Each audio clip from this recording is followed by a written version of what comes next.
মাশাআল্লাহ বাতাস হচ্ছে, বাতাসে বাতাসে আমার ক্ষেত নড়াচড়া করতেছে। মাশাআল্লাহ অনেক সুন্দর লাগছে দেখতে।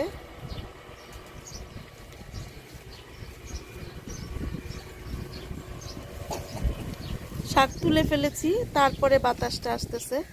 শাক তোলার আগে আসলে আরো জায়গাটা ভরা ভরা লাগতো, খুব সুন্দর লাগতো। খুবই সুন্দর বাতাস হচ্ছে।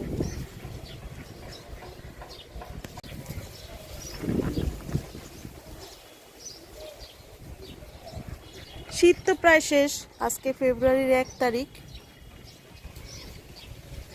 এখানে দেখিয়েছিলাম কিনা জানি না, এই যে এখানে আমার মূলা হচ্ছে, এই যে মূলা, এই যে।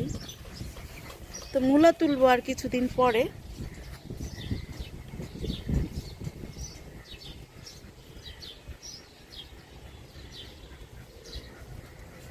সবার জন্যই শুভকামনা থাকলো। আসসালামু আলাইকুম।